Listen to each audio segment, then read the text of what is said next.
അവിടെ നമ്മളെന്നാ ആരും വഴക്കുറയും, ചെറിയ പിള്ളേരല്ലേ ഒക്കെ ചെയ്യുന്നത്. അതായത് എല്ലാം ഒരു 30s early 30s കുട്ടികളാവും music directors.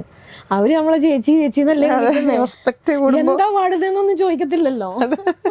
നമ്മള് സംഗതി അങ്ങനെ ഇട്ട് കൊടുക്കുകയാണല്ലോ. പിന്നെ ഇവരൊക്കെ പറയും ചേച്ചി അവിടെ ഒരു ഹമ്മിങ് ഇട്ടുമെന്ന് ചോദിക്കുമ്പോൾ നമ്മുടെ ദൈവമേ ഒരു ഹമ്മിങ് അങ്ങ് കഴിഞ്ഞിടും. ഓ ഇവര് ഇത് ഇട്ടെന്താ പറ്റുക.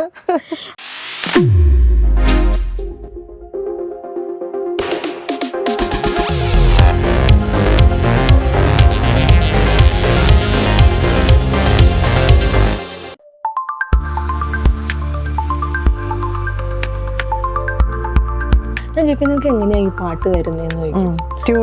അപ്പൊ അവൻ പറയും അതിങ്ങനെ തലയിലോട്ട് വരുന്നു.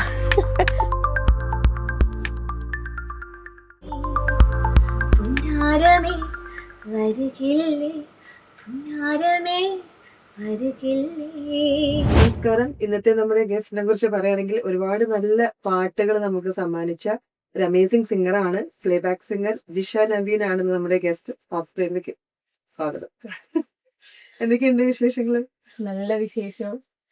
ഏറ്റവും സന്തോഷം മീനാക്ഷി പരിചയപ്പെടാൻ പറ്റിയല്ലോ. അതെ അതെ. പിന്നെ അതിലേറെ സന്തോഷം. Thank you. അതിലേറെ സന്തോഷം ഞാൻ ശരിക്കും ആൽവക്കാരിയാണ്. ജനിച്ചതും വളർന്നതും ഒക്കെ ആൽവയിലാണ്. മാരേജ് ആയി കഴിഞ്ഞിട്ടാ മലപ്പുറം മഞ്ചേരി പോയത്. ഇത് എനിക്ക് എറണാകുളത്ത് വന്നിട്ടൊരു നല്ലൊരു ബ്യൂട്ടിഫുൾ ആയിട്ടുള്ള ഒരു ചാനലിന് വേണ്ടിയിട്ടൊരു ഇന്റർവ്യൂ തരാൻ പറ്റിയെന്നുള്ളതില് ഒത്തിരി സന്തോഷം. വിളിച്ചതിൽ ഒത്തിരി നന്ദി. ആദ്യമേ ഒരു താങ്ക്സ് പറയാണ്. മോർ ദാൻ 20 സോങ്സിന് കൂടുതൽ അല്ലേ മലയാളത്തിൽ പാടിയിട്ടുണ്ട് അല്ലേ? വലിയ എഫേർട്ട് ഇല്ലാതെ പ്ലേ ബാക്ക് പാടിയ ഒരാളാണ് ഞാൻ. എഫേർട്ട് ഇൻ ദ സെൻസ് കുട്ടിയായിരുന്നപ്പോൾ പഠിച്ചിട്ടുണ്ട്, ക്ലാസിക്കലൊക്കെ പഠിച്ചു. നമ്മളൊരിക്കലും ഒരു പ്രൊഫഷണൽ സിംഗർ എന്നുള്ള ലെവലിലോട്ട് ഡെവലപ്മെന്റിന് വേണ്ടിയിട്ടല്ല. കൊച്ചിലെ പാടും, ഗിറ്റാറിൽ പഠിപ്പിച്ചു, ചില കോമ്പറ്റീഷൻസിനൊക്കെ പങ്കെടുത്തു എന്നാണ്.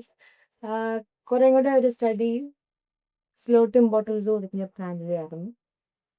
അപ്പം ഒരിക്കലും എൻ്റെ ഒരു പാട്ട് എൻ്റെ മാരേജിനൊക്കെ ശേഷമാണ് ലാബിയുടെ ഒരു ഫ്രണ്ടും മോൻസിത്താർ സാറിൻ്റെ ഒരു ഫ്രണ്ടാണ് ഗിഫ്റ്റി അങ്കിളാണ്. ഞങ്ങള് ബേസ് ഗിറ്റാറിസ്റ്റാണ്. ഞാൻ ഏതോ ഒരു ഫംഗ്ഷന് പാടുന്ന ഞങ്ങൾക്ക് കേട്ടതാണ്. അപ്പൊ മോൻ സാറിനോട് കാഷ്വലായിട്ട് പറഞ്ഞു കഴിഞ്ഞപ്പോൾ സാറെന്തോ ഒരു ഈശ്വരാധീനം ഞാൻ പറയാനേ പറ്റുള്ളൂ. അതിന് ദൈവത്തിന്റെ അനുഗ്രഹം മാത്രമാണ്. അഭിനയിച്ചു, വോയിസ് ടെസ്റ്റ് എടുത്തു. എന്നോട് 2 ദിവസം കഴിഞ്ഞപ്പം ഒരു 1-2 പാട്ടുകൾ ഫോണിൽ കൂടെ പാടിക്കൊടുക്കാൻ പറഞ്ഞു. അപ്പൊ ഞാൻ ഫോണിൽ കൂടെ പാടിക്കൊടുത്ത് നല്ലവൻ എന്ന് പറയുന്ന ഒരു സോങ്ങിലൊക്കെയാണ് പാടാൻ വെച്ചത്. നല്ലവൻ എന്ന് പറയുന്ന മൂവിയിലെ ഒരു സോങ്, തമിഴ് സോങ്. തമിഴിന്റെ ഡിക്ഷൻ എങ്ങനെയായിരുന്നു? തമിഴിന്റെ ഡിക്ഷൻ സാറാണ് കറക്റ്റ് ചെയ്ത് തന്നത്. എനിക്ക് തോന്നുന്നു നമ്മള് മലയാളീസിന് തമിഴ് സോങ്സ് പാടുമ്പം വേഗം ഫോളോ ചെയ്യാൻ പറ്റും മീനിങ്. ഡിക്ഷനിൽ വരുന്ന മിസ്റ്റേക്ക് വേറെ ആരെ ഹെൽപ്പ് ചെയ്ത ഡെഫിനറ്റ്ലി നമുക്ക് ഇമ്പ്രൂവ് ചെയ്യാൻ സാധിക്കുന്നുണ്ട്. ഒരിക്കലും അവരെ പോലെ ആവുമെന്ന് ഞാൻ പറയില്ല. പക്ഷെ ഏറെക്കുറെ വലിയ മോശമില്ലാതെ നമ്മളിപ്പോ ഒത്തിരി തമിഴ് സോങ്സ് പാടുന്നില്ല. കുറെയൊക്കെ മീനിങ് മനസ്സിലാക്കി തന്നെയല്ലേ പാടുന്നത്. ഇവൻ ഹിന്ദി സോങ്സും നമ്മളൊക്കെ ഡെഫിനറ്റ്ലി അവളുടെ മാതൃഭാഷ ആവുകൊണ്ട് നമ്മൾ ഒരിക്കലും അതില് 100% പെർഫെക്റ്റ് ആവില്ല. നെക്സ്റ്റ് നമുക്ക് മാനേജ് ചെയ്യാൻ പറ്റും. എനിക്ക് സാറാ കറക്റ്റ് ചെയ്തു ഡിക്ഷനൊക്കെ. ഈ പട്ടുരുമാലത്തെ ഒരു എക്സ്പീരിയൻസ് എങ്ങനെയായിരുന്നു? കുട്ടികളും പിന്നെ വലിയ അഡൽസും ഉണ്ടായിരുന്നു. ഫസ്റ്റ് പോയത് വലിയ ആൾക്കാരുടെ ബെഡ്റൂമാണ്. പോയപ്പം ഞാൻ എന്റെ ഒരു മൂവിയിലാണ്, മമത മോഹൻദാസിന്റെ ഒരു മൂവിയില് സ്വർണ്ണപ്പട്ടിൻ തെറ്റക്കാരി പച്ചത്തമ്മേ സുന്ദരമായി വന്നേ വന്നേ, അങ്ങനെ ഒരു ഒപ്പനപ്പാട്ട്, കല്യാണത്തിന്റെ തലേദിവസത്തെ പാട്ടാണ്. അപ്പം അത് പാടിയപ്പം അങ്ങനെയാണ് അവര് അതൊക്കെ ഇട്ട് ജഡ്ജായിട്ട് വിളിച്ചത്. ഞാനും അവരും കൂടെ ഒരുമിച്ച് പഠിക്കുമായിരുന്നു. അവരുടെ നമുക്ക് പാട്ടുകളുടെ ലിസ്റ്റ് കിട്ടുമായിരുന്നു. അപ്പൊ ഞാൻ നല്ല ഹോംവർക്ക് ചെയ്യും. ഇവര് പാടാൻ പോകുന്ന പാട്ട് ഇതാണ്, അതിൽ നമ്മൾ എന്തൊക്കെ സംഗതികളുണ്ട്, എന്തൊക്കെ ഡൈനാമിക്സ് ഉണ്ട്, ലിറിക്സിന്റെ ഡിക്ഷൻ. അങ്ങനെ ഓവർ ദ ടൈം ഒരു 4-5 വർഷം കൊണ്ട് എത്രയോ സോങ്സ് കൂടെ നമ്മൾ കടന്നുപോയി. എന്നെ സംബന്ധിച്ചിടത്തോളം ഞാൻ അവിടെ ഇരുന്ന കുഞ്ഞു മക്കളെയും അല്ലെങ്കിൽ നമ്മുടെ സീനിയേഴ്സിനെയും ഒക്കെ ജഡ്ജ് ചെയ്തു എന്നുള്ളവരുപരി എന്റെ ലൈഫിലെ ഒരു വലിയ ലേണിംഗ് പ്രോസസ് ആയിരുന്നു. പിന്നെ എനിക്കത് തുറന്നു വന്ന അവസരങ്ങൾ. അതിനുശേഷമാണ് ഇങ്ങനെ ഒരു സിംഗർ ഉണ്ടെന്ന് പോലും ഞാൻ മലപ്പുറത്ത് താമസിച്ച ആൾക്കാർ പോലും അറിയുന്നത്. അപ്പൊ ഡെഫിനറ്റ്ലി നമുക്ക് കിട്ടുന്ന ഒരു ചാൻസ് മോശമാവാതിരിക്കാൻ നമ്മൾ എപ്പോഴും ശ്രമിക്കും. പിന്നെ ദൈവത്തിന്റെ ഇഷ്ടം. ഞാൻ എത്ര നന്നായി പഠിച്ചു പാടി പോയാലും അവിടെ ഈശ്വരനോടും നമ്മുടെ കൂടെ നിൽക്കണം. അതെ, അത് നമുക്ക് റിയാലിറ്റി ഷോ കാണുമ്പോ തന്നെ മനസ്സിലാവും. ആ ഒരു ലാസ്റ്റ് ആ ഒരു ഫിനാലയുടെ റൗണ്ട് ആ ഒരു പാട്ടിന്റെ ആ ഒരു സമയത്തിലാണ് നിൽക്കുന്നത്. വിധി പ്രഖ്യാപിക്കുന്നത്. പക്ഷെ അത് നോക്കിക്കഴിഞ്ഞാൽ എല്ലാ കുട്ടികളും ഈക്വലി ടാലന്റഡ് ആണ്. തീർച്ചയായിട്ടും ഒരു കുട്ടി പോലും മോശമാണെങ്കിൽ ആ അവിടേക്ക് എത്തപ്പെടുമോ? അതെ, ഇല്ല. എല്ലാ ദിവസവും എല്ലായ്പ്പോഴും എല്ലാ പ്രാവശ്യവും ഒരേ ലെവൽ ഓഫ് കോമ്പിറ്റൻസ് നമുക്ക് കാഴ്ചവെക്കാൻ പറ്റത്തില്ല. എന്റെ ദൈവമേ കാത്തോളെന്ന് പറഞ്ഞു ഞാൻ അതെന്റെ കൈമ വിട്ടിട്ടല്ലേ വരും. ആ ഭാരം ഞാൻ അങ്ങോട്ട് കൊടുത്തിട്ട് അങ്ങനെ നോക്കണെങ്കിൽ കുട്ടികളൊക്കെ വന്നിട്ട് ഈ പറയില്ലേ, സങ്കടം പറയാറില്ലേ ഇപ്പൊ പട്ടുറുമാലില്, അപ്പൊ അവരൊക്കെ എങ്ങനെയാണ് ആ ഒരു കുഞ്ഞുങ്ങൾ ചിലപ്പോഴേ പിന്നെ അവരുടെ വലിയൊരു ബെനിഫിറ്റ് അങ്ങനത്തെ അവസരങ്ങൾ അവര് സങ്കടപ്പെട്ട അവസരങ്ങൾ കുറവാണ്. പലപ്പോഴും എലിമിനേഷൻ റൗണ്ട് ഒക്കെ വരുമ്പോഴാണ് സങ്കടം കാണും. അല്ലാതെ എനിക്ക് തോന്നി ഇവരൊന്നും ഒരു മുൻവിധികളും ഇല്ലാതും ഒരു പേടിയില്ലാണ്ടായിരുന്നു. ചിലപ്പോൾ ചില ജഡ്ജസിന്റെ കമന്റ്സ് അവരെ ചിലപ്പോൾ ഡിപ്രസ്ഡ് ആക്കുമല്ലോ. കാരണം നമ്മൾ ഈ നെഗറ്റീവ്സ് മാത്രം പറയുമ്പോൾ എവിടെയെങ്കിലും ഒരു പോസിറ്റീവ് അവർ ഒരിക്കലും ഇത് മാത്രമാണോ എന്നുള്ള ഒരു കോൺഫിഡൻസ് ഉണ്ടായിട്ടുള്ള ഒരു അനുഭവം. ഇപ്പം ഞാൻ കൈരളിയിലിരുന്ന അത്രയും കാലം കൂടെ ഇരുന്ന ജഡ്ജസ് ഇപ്പം നജീം ഹർഷാദ്, ഫിറോസ് ബാബു ഫിറോസ് ഇക്ക, പിന്നെ സജില സലീം, കുട്ടികളോട് നമ്മൾ നമ്മുടെ വീട്ടിലെ ഒരു ചേച്ചിയോ ചേട്ടനോ അല്ലെങ്കിൽ ഒരു അച്ഛനോ അമ്മയോ എങ്ങനെ പെരുമാറുന്നു അങ്ങനെ പെരുമാറുന്നു. ആരെയും സങ്കടപ്പെടുത്തുന്ന ഒന്നും പറഞ്ഞിട്ടില്ല. ഈ ഒരു പ്ലാറ്റ്ഫോമിൽ അവർ സക്സസ് ആയെന്ന് വെച്ചിട്ട് ജീവിതത്തിലെല്ലാം ഒന്നും ആവുന്നില്ല, ഇല്ല. ഇനി ഇവിടെ തോറ്റുപോയിന്ന് വെച്ചിട്ട് ഇവരാരും ജീവിതത്തിൽ നഷ്ടങ്ങളും പോകുന്നില്ല. ഈ ഒരു സ്റ്റേജിൽ കയറി കുറേ വ്യൂസും റിവ്യൂസും കിട്ടാൻ വേണ്ടിയിട്ട് ഒരു ഡ്രാമ ക്രിയേറ്റ് ചെയ്യേണ്ട ഒരു കാര്യമില്ല. ആ കുട്ടികളെ ഇത് കഴിഞ്ഞാൽ അടുത്ത് വിളിച്ച് പറഞ്ഞു കൊടുക്കാം, മോളെ ഇതാണ് പ്രശ്നം, അല്ലെങ്കിൽ ഇതല്ല പ്രശ്നം. നമ്മൾ പറയുമ്പോളെ ഇത്രയോടെ നന്നായി പാടാമായിരുന്നു, നമുക്ക് അടുത്ത പ്രാവശ്യം ഒന്നുകൂടെ ബെറ്റർ ആയിട്ട് ചെയ്യാം. സങ്കടപ്പെട്ട കുട്ടികളെ ചേർത്ത് നിർത്തി ഞങ്ങളൊക്കെ ഹഗ് ചെയ്ത് ആശ്വസിപ്പിച്ചേ വിട്ടിട്ടുള്ളൂ. അങ്ങനെ തന്നെ വേണം. കാരണം ആ കൊച്ചിൻ്റെ 10, 14, 10, 12 വയസ്സുള്ളൊരു കുട്ടിയുടെ പേഴ്സണാലിറ്റിയെ വരെ എഫക്റ്റ് ചെയ്യാവുന്ന കാര്യങ്ങളാണ് നമ്മൾ അവിടെ പറയുന്നത്. It's not only a matter of അവരുടെ സിംഗിങ് മാത്രമല്ല, ഇതിൽ എത്ര പിള്ളേർ ഈ കരിയർ പെർസ്യൂ ചെയ്യുന്നുണ്ട്. അവരുടെ എൻ്റയർ കോൺഫിഡൻസിനെ ഹേർട്ട് ചെയ്ത് നശിപ്പിച്ച് ജീവിതത്തിൽ 4 ആളുടെ മുമ്പിൽ നിൽക്കാൻ പറ്റാത്ത മാനസികാവസ്ഥയിലേക്ക് മക്കളെ തള്ളിവിടേണ്ട ഒരു കാര്യം ഇതുകൊണ്ട് നമ്മൾ അവർക്ക് നേടിക്കൊടുക്കുന്നില്ല. അതെ, അല്ല ചില ആൾക്കാർ പാട്ട് തന്നെ നിർത്തുന്നവരുണ്ട്. പാട്ട് മാത്രമല്ല, ഇപ്പൊ എന്റെയൊക്കെ മോനെ, ഇപ്പൊ എനിക്കൊരു മോനാ, ഞാൻ അവനോട് സംസാരിക്കുമ്പം അവൻ കുറച്ചും കൂടെ ഗ്രോ അപ്പ് ആയിപ്പോ എന്നോട് പറഞ്ഞത്, അമ്മ അന്ന് പറഞ്ഞ കാര്യം ഇങ്ങനെയാ പറഞ്ഞിരുന്നെങ്കിൽ എന്നെയും കൂടെ കുറേം കൂടെ എന്നത് കോൺഫിഡൻസ് എനിക്ക് തന്നിരുന്നേനെ. അത് ഹേർട്ട് ചെയ്യുന്ന അമ്മന്ന്. അപ്പൊ നമ്മള് ഈ മക്കളെ ഉപദേശിക്കുന്ന പല കാര്യങ്ങളും അവരെ റൂട്ട് തന്നെ അങ്ങോട്ട് കട്ട് ചെയ്ത് കളയുന്ന മാതിരി ഒന്നും ആക്കണ്ട. പാട്ട് മാത്രമല്ല ജീവിതം, പാട്ട് മാത്രമല്ല, ഈ മക്കളുടെ ഒരു പേഴ്സണാലിറ്റി ഡെവലപ്മെൻറ്റിനുള്ളൊരു ഒരു ഏരിയയും കൂടെയാണത്. ഇപ്പം മീനാക്ഷി വന്ന് പാടുന്നു, ഞാൻ കുറെ കമന്റ് പറയുന്നു, ഇന്ന് നന്നായി പാടി. 4 ദിവസം കഴിഞ്ഞപ്പോൾ എന്താ ഈ പാടിയത്, മോശമായി പോയല്ലോ, ഇങ്ങനെയൊക്കെ ആയി എങ്ങനെ മുമ്പോട്ട് പോവാ. അത് ആ കുട്ടിയുടെ സിംഗിങ്ങിനെ മാത്രമൊന്നുമല്ല, ആസ് എ പേഴ്സൺ എന്നുള്ള നിലയ്ക്ക് എഫക്റ്റ് ചെയ്യും. അത്രയ്ക്ക് ചെയ്യാനുള്ളതൊന്നും, അങ്ങനെയൊന്നും പറഞ്ഞ് പേടിപ്പിക്കാനുള്ളതൊന്നും ഇതിൽ കൂടെ ഉണ്ടാവുന്നില്ല. ഇപ്പൊ ഒത്തിരി റിയാലിറ്റി ഷോസ് വന്നല്ലോ. നമുക്ക് ഇപ്പോഴും ആ കരിയർ തുടർന്ന് പോകുന്ന എത്ര സിംഗേഴ്സിനെ അറിയാം. ഞാൻ പ്ലേ ബാക്ക് പാടിയേക്കണവരെയോ അല്ലാതെ വർഷങ്ങളായിട്ട് സ്റ്റേജ് ഷോസ് ചെയ്ത് വന്ന ലെജൻസിനെ ഒന്നും അല്ല പറയുന്നത്. പ്ലേ ബാക്ക് പാടുന്നവരാണ് ഏറ്റവും വലിയ പാട്ടുകാരെന്ന് നമ്മൾ ആരും ചിന്തിക്കേണ്ട. അവർക്ക് അവസരം കിട്ടി, അവർക്ക് ദൈവം അനുഗ്രഹം കൊടുത്തു, പാടി ഹിറ്റായി.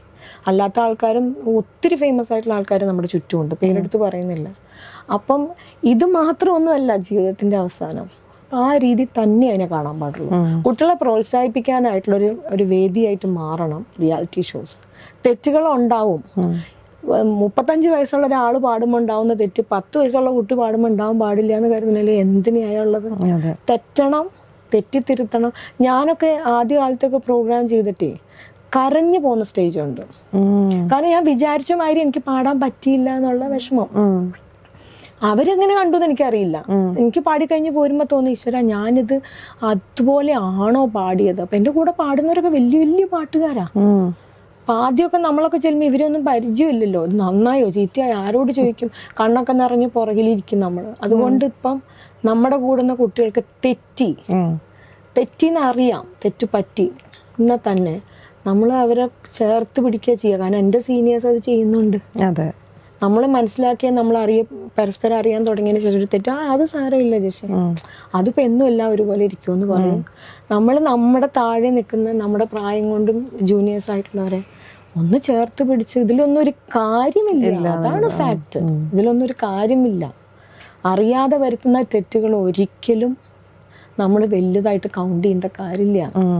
പിന്നെ നമ്മൾ ചിന്തിക്കണം, ഈ റിയാലിറ്റി ഷോസിലൂടെയൊക്കെ വന്നു ഫേമസ് ആയ വലിയ മ്യൂസിക് സിംഗേഴ്സൊക്കെ ഇപ്പം മൃദുല, നജീമൊക്കെ നമുക്കുണ്ട്. പക്ഷെ അതിനപ്പുറം ഇതിനെ മാത്രം പേരെടുത്ത് നമുക്ക് പറയാൻ മാത്രം എത്ര ആൾക്കാരെ ഇങ്ങനത്തെ പ്ലാറ്റ്ഫോംസ് പ്രൊഡ്യൂസ് ചെയ്യുന്നുണ്ട്. അത് അവരുടെ കുറ്റമല്ല കേട്ടോ. ആ കുട്ടികൾ അത് പെർസ്യൂ ചെയ്യുന്നില്ല, അവർക്ക് കരിയർ വേണം. ഇനിയുള്ള ഒരു ജനറേഷനിൽ ഒരു ജോലി ഇല്ലാതെ ഇത് മാത്രമായിട്ട് നടക്കാനൊന്നും ആരെയും കൊണ്ടും ധൈര്യമില്ല. ഇപ്പൊ എനിക്ക് പോലും ധൈര്യമില്ല. ഇത്രയും ഒക്കെ ഇപ്പൊ അവസരങ്ങൾ കിട്ടുന്നുണ്ട്. നാളെ എന്നോട് ചോദിക്കും ജിഷ എന്താ നിങ്ങൾക്കൊന്ന് കുറച്ചുകൂടി ഇതില്ല. എൻ്റെ ജോലിയെ ഒരു ഭാഗത്ത് നിർത്തിയിട്ട് ഇതിലേക്ക് വരാനുള്ള ധൈര്യം എനിക്കില്ല. എനിക്ക് ഉറപ്പില്ല എനിക്കതിൽ എത്രത്തോളം സക്സസ് കിട്ടും, എനിക്ക് കിട്ടുന്ന സെക്യൂരിറ്റി അവിടെ കിട്ടും, അതൊന്നും എനിക്കില്ല. എന്നെ ഹെൽപ്പ് ചെയ്യുന്ന ഒരു ഫാമിലി ബാക്ക്ഗ്രൗണ്ട് എന്ന് പറയുന്നത് എൻ്റെ അത്രയും സപ്പോർട്ടീവായിട്ടുള്ള ഹസ്ബൻഡും ഫാമിലി പാരൻറ്റുമാണ്. അതിനപ്പുറം എനിക്കൊരു ഹിസ്റ്ററി ഒന്നും പറയാനില്ല. എൻ്റെ ഫാമിലിയിൽ വലിയ മ്യൂസീഷ്യൻസ് ഉണ്ട്. എനിക്ക് ഇന്നും അറിയത്തില്ല ഏത് വഴിക്കടെ പോയാലാണ് നമ്മൾ സക്സസ്ഫുൾ ആവുക. വരുന്ന അവസരങ്ങൾ എടുക്കുന്നു, നന്നായി എഫേർട്ട് ഇടുന്നു, വളരെ ദൈവത്തിൽ സമർപ്പിച്ച് പാടുന്നു എന്നുള്ളതിലുപരി അതുമാത്രം കരിയറായിട്ട് മുമ്പോട്ട് കൊണ്ടുപോകുന്ന ഒരു ജനറേഷനൊക്കെ കുറവാണ്. കാരണം അത്രയും സിംഗേഴ്സിന്റെ എണ്ണവും ഉണ്ട്. പിന്നെ നമുക്ക് എന്താ പറയാ, നമ്മുടെ ഫാമിലിയിലൊക്കെ എത്ര പേരുടെ ഫാമിലിയിൽ നമ്മളെ സപ്പോർട്ട് ചെയ്യാൻ പറ്റുന്ന ഒരു ലെജൻഡ് ഉണ്ടോ? ഉണ്ടാവില്ല. എത്ര പേർക്ക് നമുക്ക് ഫാമിലിയൊക്കെ സെറ്റ് അസൈഡ് ചെയ്തിട്ട് ആണുങ്ങൾക്ക് കുറേ കൂടെ ഈസിയാണ്. മെയിൽ സിംഗേഴ്സിന് കുടുംബത്തിലെ ഒരു വൈഫോ ഒരു അമ്മയോ ഒക്കെ ഉണ്ടെങ്കിൽ അവർക്ക് അതിനെ പറ്റി മുമ്പോട്ട് കൊണ്ടുപോകാൻ ഈസിയറാണ്. എന്ത് പറഞ്ഞാലും ഇനിയുള്ളൊരു കാലഘട്ടത്തിൽ നിങ്ങൾക്ക് നല്ലൊരു പ്രൊഫഷൻ ഉണ്ടായിട്ട് എന്ത് റിസ്ക് എടുത്തോളൂ. ബേസ് സ്ട്രോങ് ആയിരിക്കണം. പിന്നെ പാട്ട് പഠിക്കണം. ഇപ്പൊ മീനാക്ഷിയുടെ ത്രോട്ടല്ലല്ലോ ദൈവം എനിക്ക് തന്നത്, അല്ല ആ ത്രോട്ടല്ല അപ്പുറത്തൊരാൾക്ക് കൊടുക്കുന്നത്. ഇപ്പൊ ഞാൻ പാടുന്ന ഒരു ത്രോട്ട് ദൈവം അപ്പുറത്തെ വീട്ടിലെ ഒരു കുട്ടിക്ക് കൊടുത്തിരുന്നെങ്കിൽ അവരാ തൊണ്ടയും കൊണ്ട് പാടും. പക്ഷെ അതിനെ റിഫൈൻ ചെയ്യുന്ന ഒരു പ്രോസസ് ഉണ്ട്. ക്ലാസിക്കൽ ട്രെയിനിങ് ഇമ്പോർട്ടന്റ് ആണ്. ക്ലാസിക്കൽ ട്രെയിനിങ് ഇമ്പോർട്ടന്റ് ആണ്. ഏത് ഫോം ഓഫ് സോങ്സിന്റെ അല്ലെ സിംഗിങ് ജോണർ, ഇപ്പൊ നമ്മൾ ഗസല് പറയുന്നു, ഹിന്ദുസ്ഥാനി ബേസ് ചെയ്ത് പാടുന്നു, അല്ലെങ്കിൽ നാടൻ പാട്ട് മാത്രം പാടുന്ന കുട്ടികളുണ്ട്. എന്താണെങ്കിലും നമ്മുടെ ജോണർ നമുക്ക് പെർഫെക്റ്റ് ഏതാന്ന് തിരിച്ചറിഞ്ഞാൽ, ചിലർ ഭയങ്കര വേഴ്സറ്റൈൽ ആയിരിക്കും, എല്ലാം പറ്റും, എല്ലാം സാധിക്കും. ട്രെയിൻഡ് ആവണം, സിൻസിയർ ആവണം, ഇതിക്കൂടെ കള്ളത്തരം കാണിക്കരുത്. അപ്പം ഞാൻ എൻ്റെ എന്ത് വർക്ക് ചെയ്താലും എനിക്കൊരു പാട്ട് പാടാനുണ്ടെന്ന് പറഞ്ഞാൽ 100% ഞാൻ അതിലേക്ക് ഇടും. പക്ഷെ ഇപ്പൊ കുറെ കൂടെ വൈറൽ സിംഗിങ്ങിലാണ് കോൺസെൻട്രേറ്റ് ചെയ്യണം, വൈറൽ ആവണം. അതല്ലാതെ എന്താ പറയുക, അതൊരു ഷോർട്ട് ടേം ആണ്. അതിനൊന്നൊരു സ്ഥായിയായ നിലനിൽപ്പൊന്നുമില്ല. അതിൻ്റെ ബേസും ഫേമസ് ആവുക എന്നുള്ളത് മാത്രമേ ഉള്ളൂ. അപ്പം ഞാനൊരു ഭയങ്കര വൈറലായിട്ടുള്ളൊരു കണ്ടന്റ് എടുത്തിട്ടു, ഞാൻ പാടി ഭയങ്കര ഫേമസ് ആയി, 10 ഷോസ് എനിക്ക് കിട്ടി, ഞാൻ കുറച്ച് പൈസ ഉണ്ടാക്കി, എന്നെ 4 ആൾ അറിഞ്ഞു.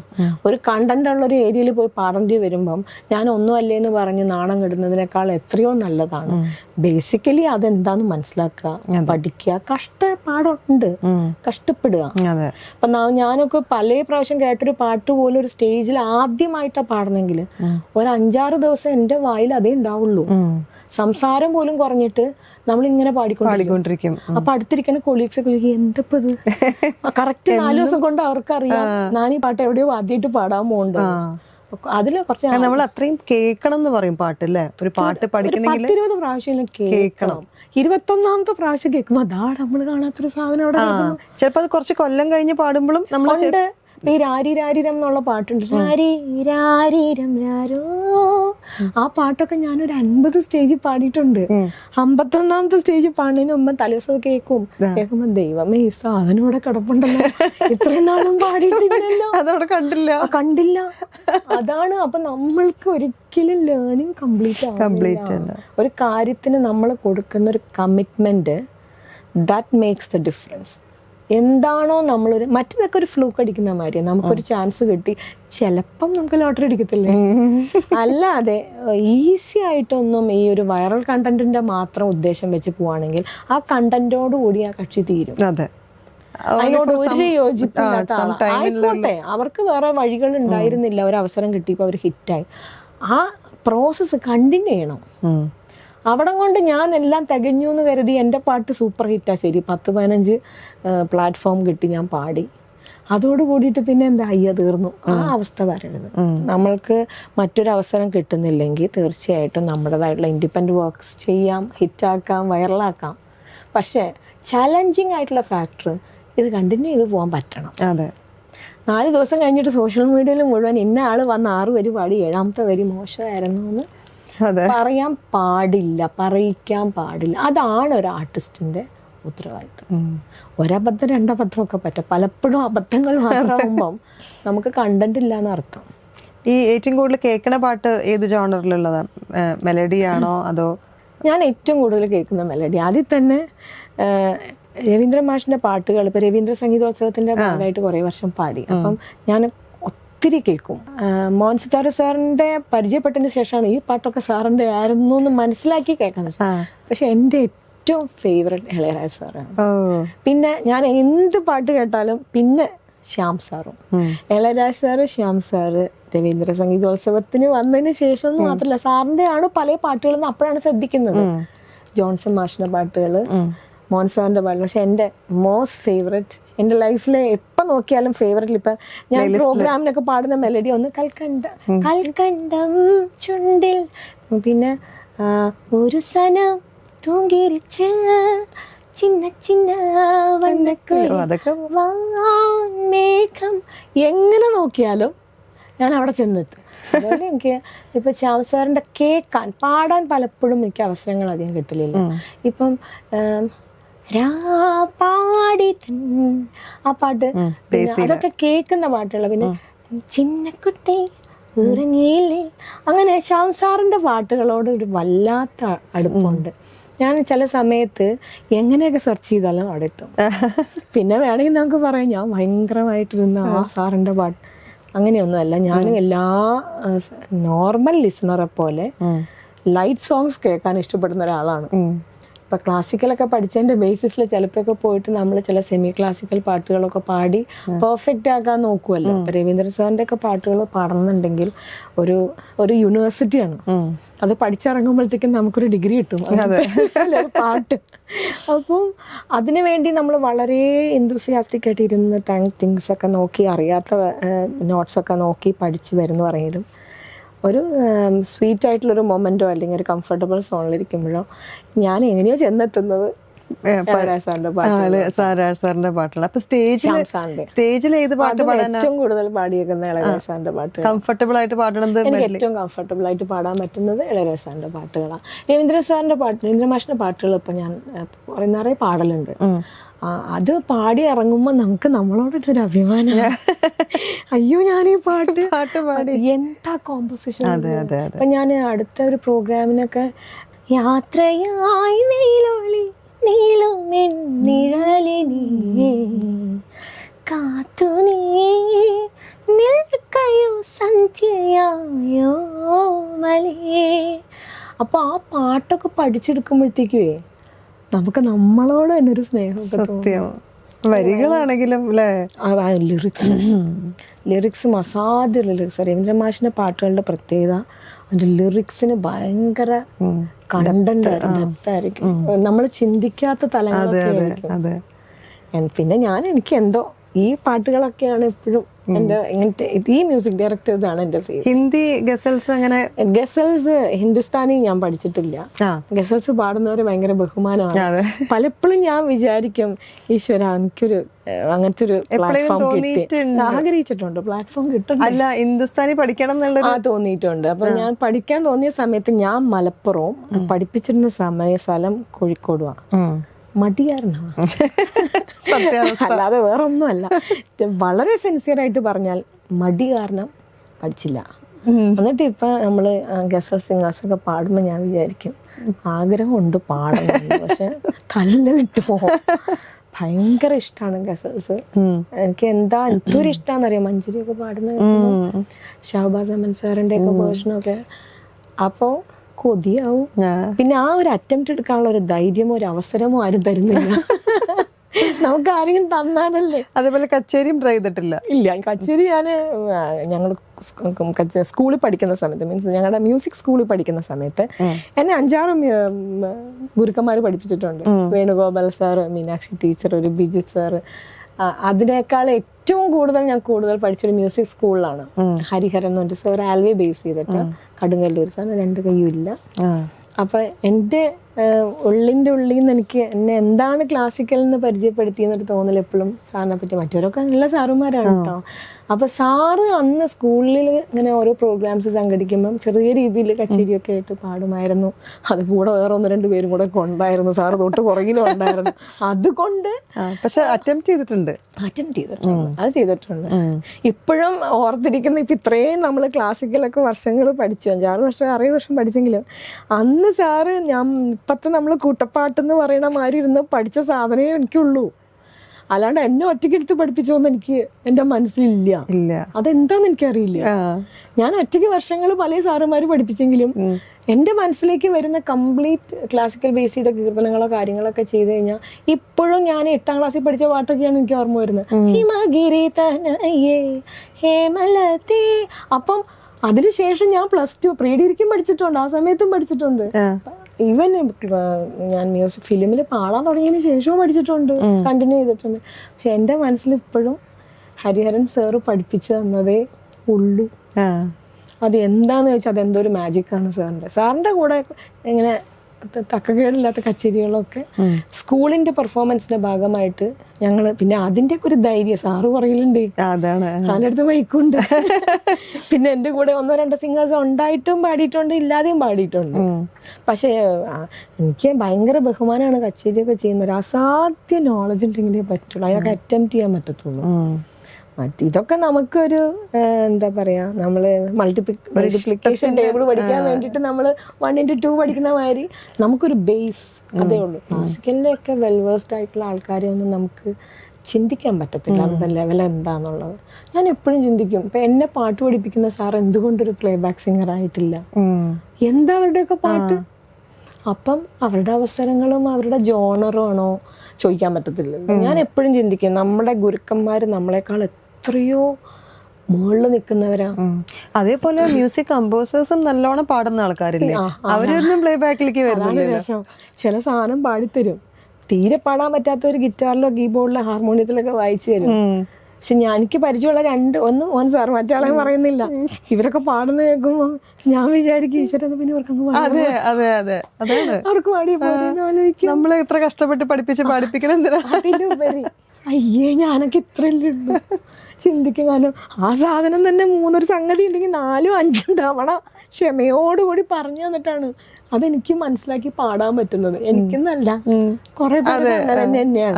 അല്ലാണ്ട് നമ്മളാരും ഇപ്പൊ ചിത്ര ചേച്ചിയെ പോലെ ജാനകിയെ പോലെ അല്ലല്ലോ. അപ്പൊ ഞാൻ വിളിക്കുന്നേ എത്ര ഈസി ആയിട്ട് ഈ സാറ് പാടുന്നു. അവരെന്നെ അന്തം വിട്ട് നോക്കി, ഇത്ര സിമ്പിൾ ആയിട്ടാണല്ലോ ഞങ്ങൾ പാടുന്നത്. പിന്നെ ചില വലിയ സംഗതികൾ നമുക്ക് വേഗം കിട്ടും, ചെറിയ മൈന്യൂട്ടായിട്ടുള്ള സാധനങ്ങള് അതുമ്പം പിടിച്ചിട്ടായിരിക്കും ചിലപ്പോ അന്നത്തെ ദിവസം നിൽക്കുക. ഞാൻ എപ്പോഴും ഡിഫിക്കൽട്ട് സംഗതികളൊക്കെ വേഗം വീഴും, കുഞ്ഞു സംഗതികൾ. അതുപോലെ എനിക്ക് ഫീൽ ചെയ്തിട്ടുണ്ട്. ഇപ്പൊ ചില ഭയങ്കര ക്ലാസിക്കൽ സോങ്സ് ഒക്കെ ഉണ്ടല്ലോ, സെമി ക്ലാസിക്കൽ ബേസ് ചെയ്തിട്ടുള്ള പാട്ടുകളൊക്കെ, അതൊക്കെ ഈസി ആയിട്ട് പാടാൻ പറ്റും. അതേ സമയത്ത് ഇപ്പം ചെറിയൊരു പാട്ടാണ്, സിമ്പിളാന്ന്, നമുക്ക് കുഞ്ഞുറങ്ങും കൂട്ടിനു മിന്നീവാ, എത്ര സിമ്പിളായി കേൾക്കുമ്പോ. 10 പാട്ട് ഞാൻ പണ്ട് ജയഹം ടിവിയിൽ മോൻസി തെരസാണ് സാറിനൊക്കെ പരിചയപ്പെടുന്നതിന് മുമ്പ് പാടി. വരമൊഴി പാടും പൈങ്കിളി, അതൊക്കെ ഭയങ്കര ഹെവി, അതൊക്കെ നല്ല ഈസി ആയിട്ട് പാടി. ഈ പാട്ട് വന്നപ്പോഴാണ് എനിക്ക് ശരിക്കും ഡിഫിക്കൽട്ടായിട്ട് ഫീൽ ചെയ്തത്. എന്നിട്ട് ഞാൻ മിണ്ടിയില്ല, ഞാൻ പാടി ഒപ്പിച്ച് പോന്നു. കുറെ കാലം കഴിഞ്ഞ് സാറിനെ കണ്ട സമയത്ത് ഞാൻ ചോദിച്ചു, സാർ ഇതെന്താ അങ്ങനെ ഈസി ആയിട്ട് നമുക്ക് തോന്നുന്ന പാട്ട് എന്തുകൊണ്ടാണ് റെൻഡർ ചെയ്യാൻ ഡിഫിക്കൽട്ട് ആവുന്നത്? അപ്പൊ സാറ് പറയാം, അങ്ങനെ ഉണ്ട്, അതിന്റെ ചെറിയ ചില സംഗതികൾ കിട്ടാൻ പണിയാണെന്ന്.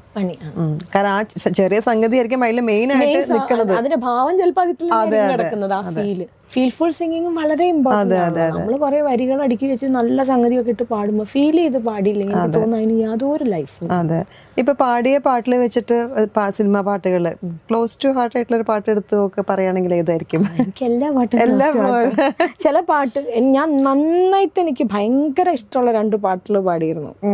ഒന്ന് മഞ്ജരിയുടെ കൂടെ, ആ ഫിലിം കുറേ കാലം റിലീസ് ചെയ്തിട്ടില്ല.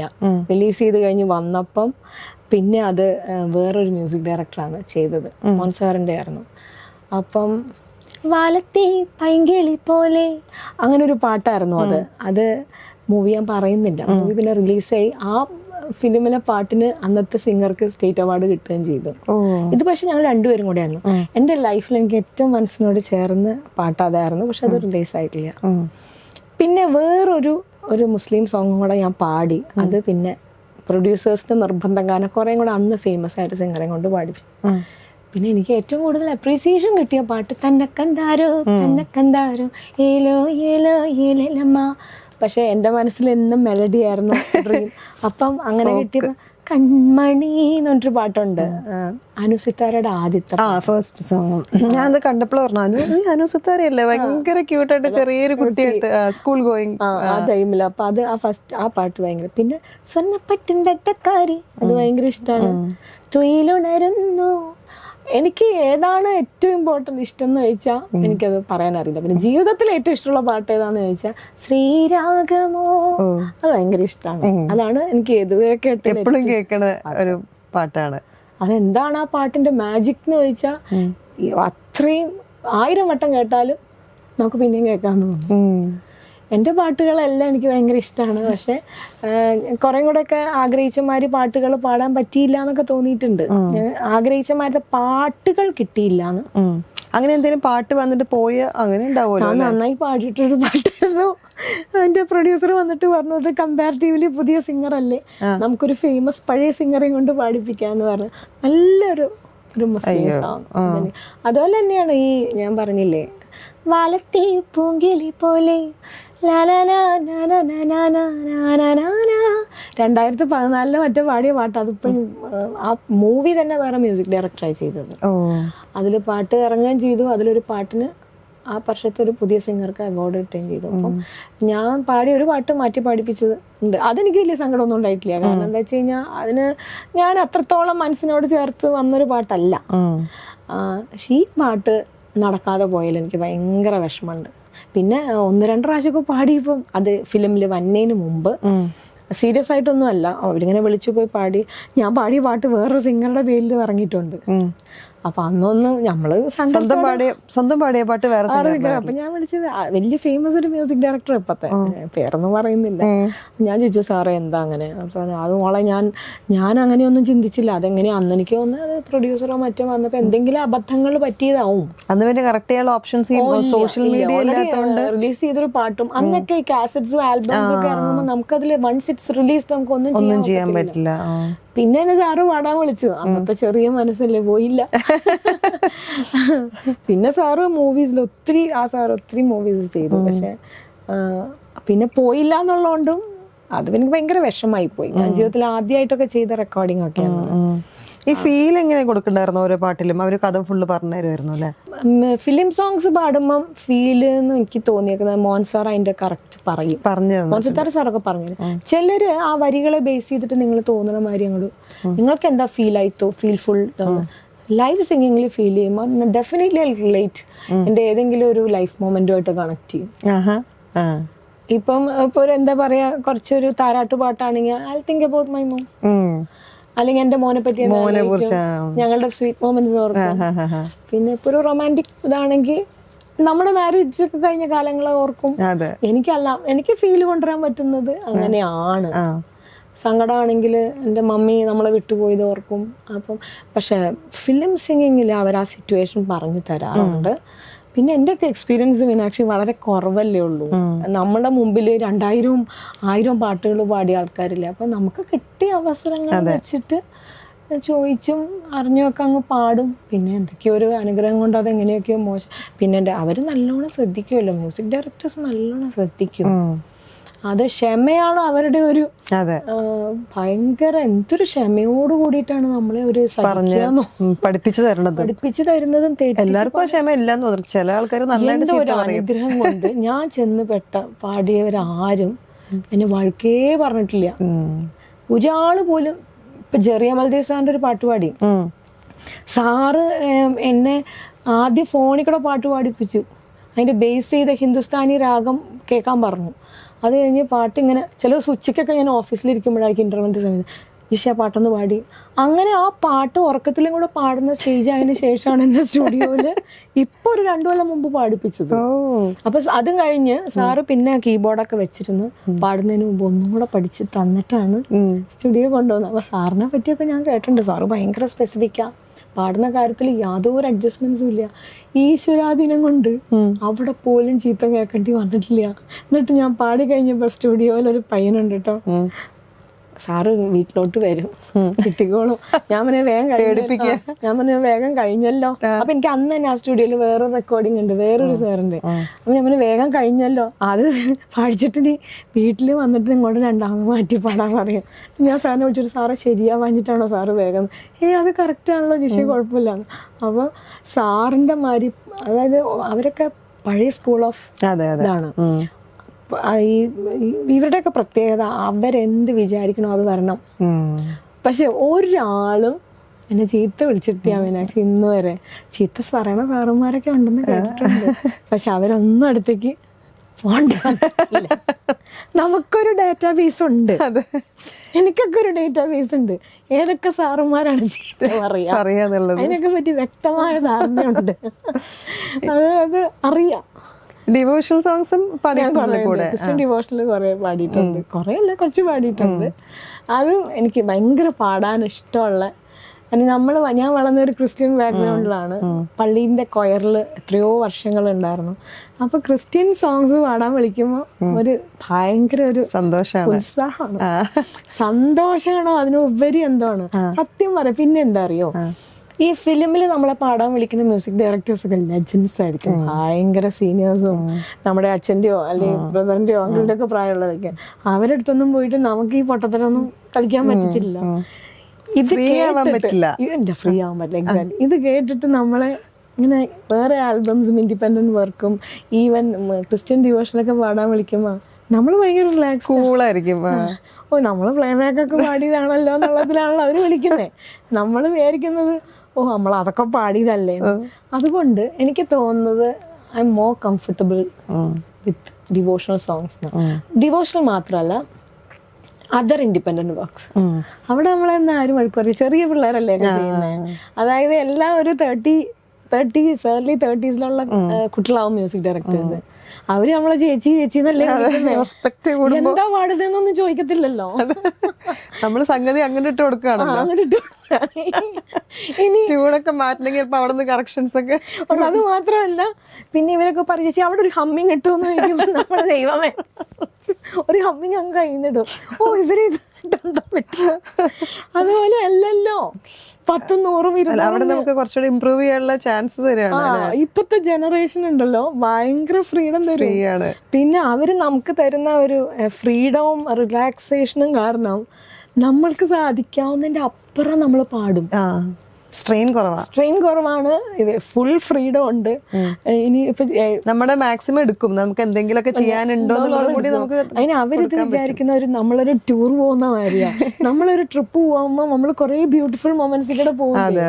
എനിക്ക് ഭയങ്കര ഹാപ്പിയസ്റ്റ് അനുഭവങ്ങളാണ് ഈ ഇൻഡിപെൻഡന്റ് ആയിട്ട് ചെയ്ത ഡിവോഷണൽ വർക്കുകളും ചില light music album songs. Except very few ഒരു കംപ്ലീറ്റ് ക്ലാസിക്കൽ ബേസ് ചെയ്ത് കൊണ്ടിട്ട് ആ രാഗത്തിന് ആ നോട്ട് ലാൻഡിങ് നോട്ട് ഇങ്ങനെ എന്നൊക്കെ പറയുന്നിടത്ത് ഇച്ചിരി പ്രശ്നമാണ്. അത് പക്ഷെ പറയുന്നവരെ എപ്പോഴും ഞാൻ ശ്രദ്ധിച്ചിട്ടുണ്ട് 40+ ഉള്ളവരാ. ഒരാള് 40-ന് താഴെ ഉള്ളവരാണ് പറയുന്നവരെ ഞാൻ കണ്ടിട്ടില്ല. അപ്പൊ ഞാൻ നോക്കുമ്പോ പിള്ളേരുടെ കൂടെ പാടാൻ ഭയങ്കര കംഫർട്ടബിൾ. അവർക്ക് ചേച്ചി എന്താന്ന് വെച്ചാൽ ഇങ്ങോട്ട് പോന്നോട്ട് നല്ല സ്റ്റാൻഡാണ്. ഇനിയിപ്പൊ പാടിക്കൊണ്ടിരിക്കുന്നിടയ്ക്ക് പറയും ചേച്ചി തുടങ്ങുന്നിടത്ത് കുറച്ച് ബീജിയം ഒന്ന് ബ്ലാങ്ക് ആണ്, നമുക്കൊരു ഹമ്മിങ് ഇടും. അവരെ എക്സ്പെക്ട് ചെയ്യുന്നത് ചേച്ചിയുടെ വായിന്ന് എന്ത് വന്നോ നമ്മളത് എടുത്തോളാം, എന്തെങ്കിലും ഒന്ന് ഇട്ട് കൊടുക്കും. അവരത് എന്തോ ഒരു ഭാഗ്യം അത് വൃത്തിക്ക് വരുന്നുണ്ട്. അപ്പൊ എനിക്ക് മനസ്സിലായത് നമ്മുടെ മൂഡിന് വലിയൊരു റോളുണ്ട്, നമ്മൾ എത്രത്തോളം റിലാക്സ്ഡ് ആണെന്നുള്ളതിന്. അപ്പൊ devotional work, independent light music വർക്കൊക്കെ നല്ല രസമുള്ള പരിപാടിയാണ്. ഈവൻ ലൈവ് സിംഗിങ്ങിനേക്കാളും രസമാണ്. നോക്കിയിട്ടുണ്ടോ? കമ്പോസിംഗ് ഒക്കെ പറയുമ്പോഴേ ചില സമയത്ത് സ്ഥിരം പാടിക്കൊണ്ടിരിക്കുന്ന പാട്ടുകളിൽ ലിറിക്സ് എടുത്തിട്ട് ഞാൻ തന്നെത്താനെ വേറെ ട്യൂണൊക്കെ പാടി നോക്കും. പക്ഷെ എനിക്ക് അത്ര അതിനെ പറ്റി അറിയുള്ളൂ. കാരണം ട്യൂൺ മാറ്റി പാടാന്നുള്ളതല്ലാതെ ഈ ഓർക്കസ്ട്ര അല്ലെങ്കിൽ ഇൻസ്ട്രുമെന്റ്സ് ഒന്നും പഠിച്ചിട്ടില്ല. എല്ലാത്തൊരു കുറവായി പോയി. അല്ല, ഇനിയും സമയമുണ്ടല്ലോ, അത് കുറവായിട്ട് വെക്കേണ്ട ആവശ്യമില്ലല്ലോ. അത് ഞാൻ ആഗ്രഹിക്കുന്നു. ഒന്നും പഠിക്കാനുള്ള കീബോർഡൊക്കെ ഉണ്ട് വീട്ടിൽ. ഞാൻ ഇങ്ങനെ ഇടയ്ക്കിടയ്ക്ക് തൊട്ടൊക്കെ നോക്കും, പക്ഷെ എനിക്കൊന്നും അറിയില്ല. അപ്പൊ എനിക്കൊരു ആഗ്രഹമുണ്ട്. കമ്പോസ് ചെയ്യാനൊന്നും ആഗ്രഹം ഉണ്ടായിട്ടല്ല. പിന്നെ ഞാൻ ഈ കമ്പോസ് ചെയ്യുന്ന യങ്സ്റ്റേഴ്സിനോടൊക്കെ ചോദിച്ചിട്ടുണ്ട്. എൻ്റെ ഒരു ഫ്രണ്ട് ഉണ്ട്, ഒരു സിന ആന്റണി. അവന്റെ കുറച്ച് ആൽബംസ് ഒക്കെ ഞാൻ ചെയ്തിട്ടുണ്ട്. ക്രിസ്ത്യൻ, അവൻ നല്ല കഴിവുള്ളൊരു മ്യൂസിക് ഡയറക്ടറാണ്. ഞാൻ ചോദിക്കുന്നത് നിങ്ങൾക്ക് എങ്ങനെയാ ഈ പാട്ട് വരുന്നതെന്ന് ചോദിക്കും. അപ്പൊ അവൻ പറയാം അതിങ്ങനെ തലയിലോട്ട് വരുന്നു. ഞാൻ മോൻസിതാര സാറോട് ചോദിച്ചിട്ടുണ്ട്. സാറ് പറയാം നമുക്ക് എങ്ങനെ ഇരിക്കുമ്പോ എനിക്ക് അങ്ങനെ വരലില്ല, അങ്ങനെ ഭാവന വരുന്നില്ല. അല്ല, അവർക്ക് എന്തോ ഒരു ഇതുണ്ട്, അതൊരു കഴിവാണല്ലോ. അവർക്ക് അവര് പറയും രാത്രി 2 മണിക്ക് ഞാൻ എഴുന്നേറ്റിരുന്നപ്പോ എനിക്കത് മനസ്സിലേക്ക് ട്യൂൺ വന്ന് അവര് വേഗം റെക്കോർഡ് പണ്ടൊക്കെ. ഇവൻ പറയുന്നത് ചിലപ്പോ വെറുതെ ബസ് ട്രാവൽ ചെയ്യുമ്പോ ചിലപ്പോ നമ്മൾ റിലാക്സ് ആയിട്ട് വെറുതെ ഇരിക്കുമ്പോ എനിക്ക് അങ്ങനെയൊന്നുമില്ല. അപ്പൊ എനിക്കൊന്നും ആ കഴിവ് അല്പം ഉണ്ടാവില്ല. പക്ഷെ ഞാൻ ചെയ്യുന്നതൊരു പണി ഇപ്പൊ കൽക്കണ്ടം ചുണ്ടിൽ എന്നൊരു വരി പറഞ്ഞാൽ ഞാൻ അതിന് വേറെ ട്യൂണൊക്കെ ഇട്ടിട്ട് ആലോചിച്ച് നോക്കും, അത്രേ ഉള്ളൂ. പക്ഷെ എനിക്ക് അതിന് വേണ്ടി ട്യൂൺ വരിയൊന്നുമില്ല, ഞാൻ ഉണ്ടാക്കാണ്. ഈ പാട്ടല്ലാത്ത വേറെ എന്തൊക്കെ ഹോബീസ് ഉള്ളത്?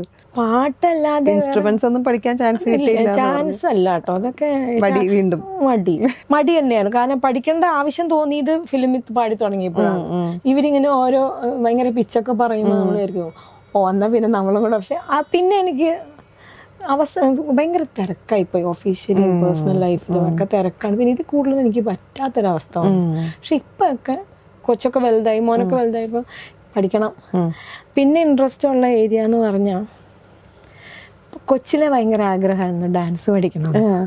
പക്ഷെ പഠിപ്പിച്ചില്ല. ഞാൻ പറഞ്ഞില്ലേ ഭയങ്കര ഓർത്തഡോക്സ്. നേരത്തെ മീനാക്ഷിയോട് സംസാരിച്ച് പറഞ്ഞില്ലേ. പക്ഷെ എന്ത് ചെയ്തു, ഞാൻ കോൺവെന്റ് സ്കൂളിലാണ് പഠിച്ചത്. ഞാൻ സ്കൂളിങ് ചെയ്തത് സെന്റ് ജോൺ ദി ബാപ്റ്റിസ്റ്റ്, പിന്നെ ഹോളിഗോസ് Convent Alwaye, Union Christian College, Bangalore Christ College. Christ കോളേജിൽ ഓരോ ആക്ടിവിറ്റീസ് നടക്കത്തില്ല, പഠിത്തം മാത്രമുള്ള. ഞങ്ങൾക്ക് PG സ്റ്റുഡൻസ് MBA ചെയ്തു. ഡിഗ്രിക്ക് ഞാൻ പാട്ട് മാത്രമേ ഉള്ളായിരുന്നു. പ്രീ ഡിഗ്രിക്ക് സ്കൂളിൽ പഠിക്കുമ്പോൾ സിസ്റ്റേഴ്സിന്റെ സ്കൂളാണ്, നൺസിന്റെ. അവരെന്നെ എല്ലാത്തിനും കൊണ്ടുപോകും. Thiruvathira, Oppana, group dance. ഞാൻ മിക്കവാറും എല്ലാത്തിലും ഉണ്ടാവും. ഞാൻ മിക്കവാറും സ്റ്റേജിൽ തന്നെയായിരിക്കും. ക്ലാസ്സുകൾ നടക്കും. പഠിക്കുമായിരുന്നു കേട്ടോ, നന്നായി പഠിക്കുമായിരുന്നു, മോശമില്ലാതെ പഠിക്കുമായിരുന്നു. അപ്പം അന്ന് ഇപ്പോഴും ഡാൻസ് കാണുമ്പോൾ സങ്കടം വരും, എനിക്ക് പഠിക്കാൻ പറ്റും. ഡാൻസ് ഒക്കെ ഇപ്പോഴാണ് എല്ലാരും പഠിക്കണത്, പഠിക്കാൻ പറ്റിയിരുന്നല്ല പറയേണ്ടത്. ഇപ്പോഴാണ് എല്ലാരും ഡാൻസ് പഠിക്കാൻ സ്റ്റാർട്ട് ചെയ്യണത്. അപ്പൊ അതിൽ വലിയൊരു നഷ്ടബോധമുണ്ട്. പിന്നെ വരയ്ക്കാനൊന്നും ഒരു കഴിവ് എനിക്കില്ലായിരുന്നു. അതൊരു ആഗ്രഹമുള്ളൊരു ഏരിയ. ഞാൻ ഈ പ്രീ ഡിഗ്രിക്ക് പഠിക്കുമ്പോൾ നമ്മൾ ഈ ബോട്ടണി റെക്കോർഡ്സ് ഒക്കെ വരയ്ക്കണമല്ലോ. ഞാൻ എൻ്റെ സീനിയർ എൻ്റെ ചാച്ചനുണ്ടായിരുന്നു, ഡാഡിയുടെ ബ്രദറിന്റെ മോൻ. അപ്പോൾ ചാച്ചൻ മെഡിസിന് പോയായിരുന്നു. ചാച്ചൻ്റെ പഴയ റെക്കോർഡ്സൊക്കെ എടുത്ത് അതിൻ്റെ മുകളിൽ ഇങ്ങനെ ട്രേസ് ചെയ്യും. അത്രയും മോശം വരയ്ക്കാൻ. ഇത് രണ്ടും വലിയൊരു ആഗ്രഹമായിരുന്നു. പക്ഷെ അതിനെനിക്കൊരു യാതൊരുവിധ കഴിവും ദൈവം തന്നിട്ടുണ്ടായിരുന്നില്ല. വരാന്ന് പറയണത് എൻ്റെ അടുത്ത് കൂടെ ട്രേസ് ചെയ്ത് വരച്ചിട്ട് എന്നോട് അവർക്ക് മനസ്സിലാവും, നമ്മുടെ ടീച്ചേഴ്സിനൊക്കെ പ്രൊഫസേഴ്സിനൊക്കെ. പക്ഷെ അവർ ക്ഷമിക്കുമായിരുന്നു. ഞാൻ അത്രയും മോശമായിരുന്നു വരയ്ക്കാൻ. ഈ ഡാൻസ് ചെയ്യാൻ പറ്റിയിരുന്നെങ്കിൽ എന്നൊരു ആഗ്രഹമുണ്ട്. കുക്കിംഗ് ഇഷ്ടമാണ്. പാട്ട് കഴിഞ്ഞാൽ ഏറ്റവും ഇഷ്ടം കുക്കിംഗ് ആണ്. അത് മതിയല്ലോ, അത് വലിയൊരു പണിയാണ്. പക്ഷെ ഇഷ്ടമാണ്.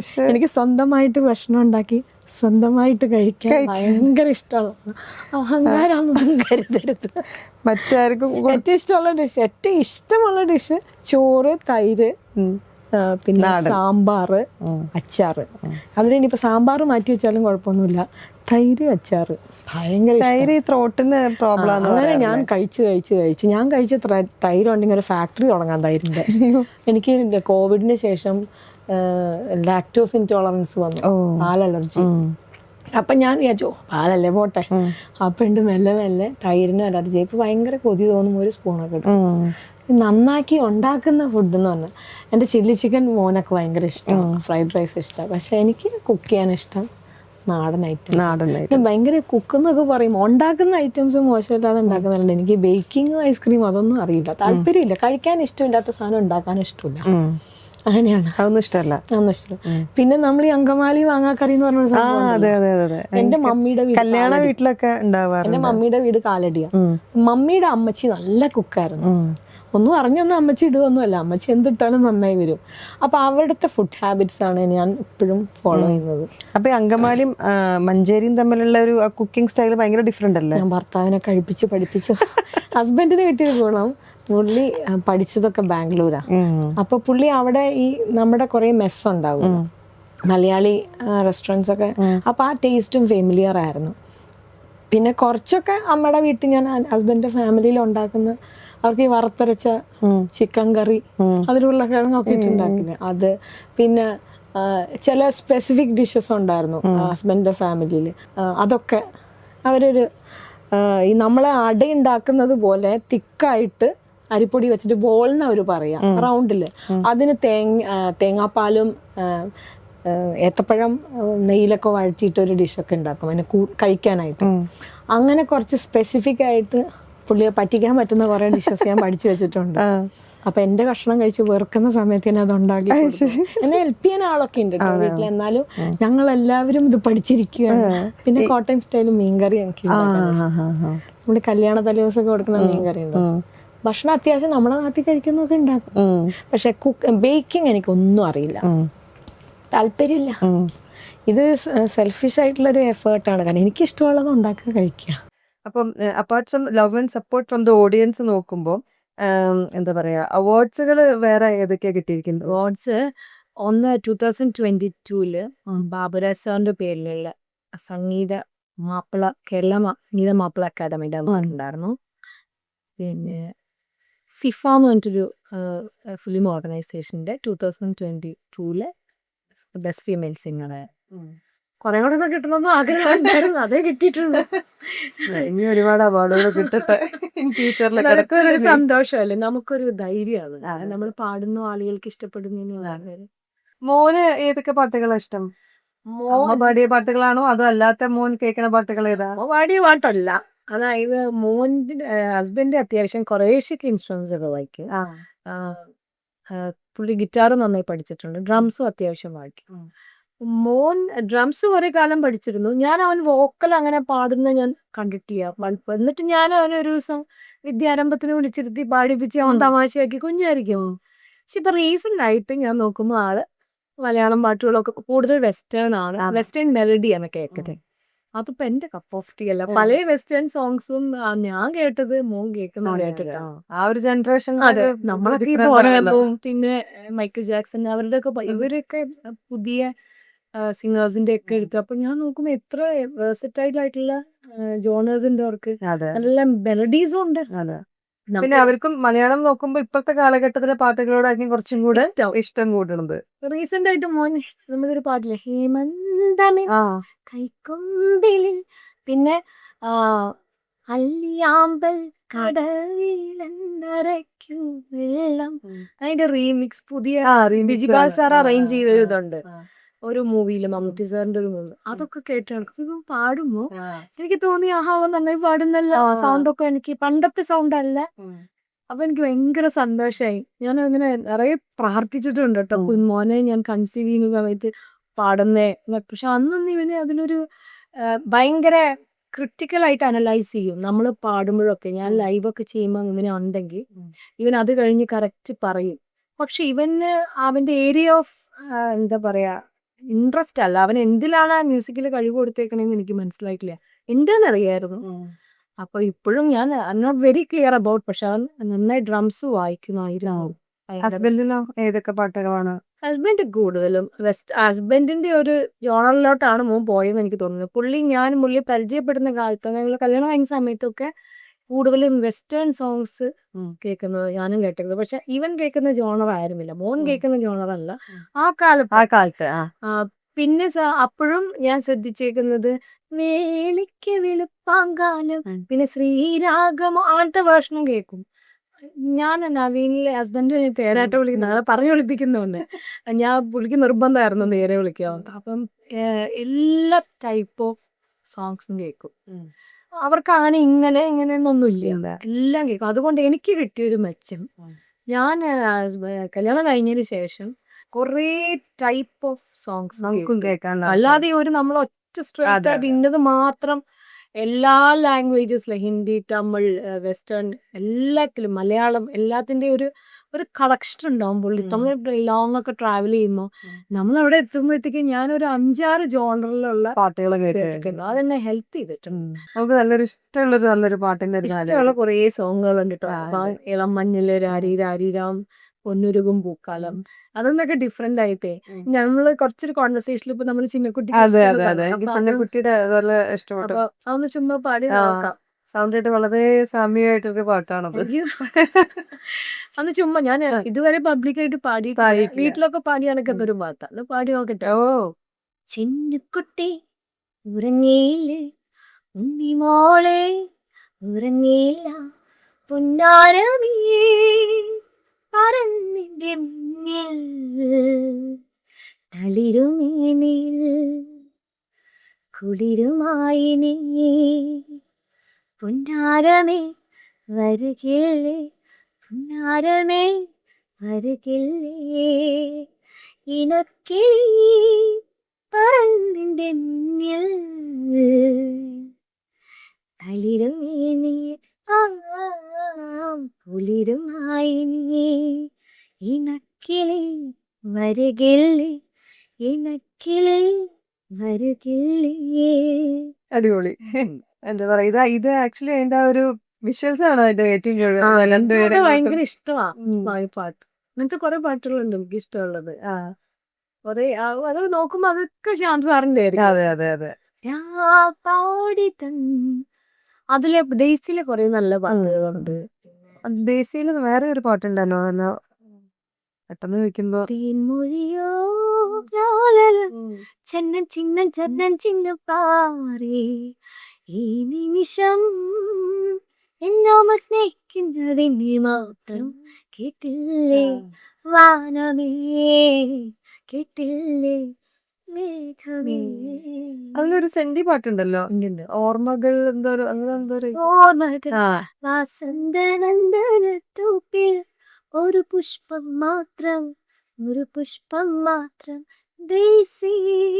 അല്ല അതെ അതെ അതെ അതെ സാറിന്റെ കുറെ പാട്ടുകൾ ഇഷ്ടമാണ്. അതെ എങ്ങനെയൊക്കെ അങ്ങനെ അങ്ങോട്ട് എത്തിപ്പെടും അതിലോട്ട്.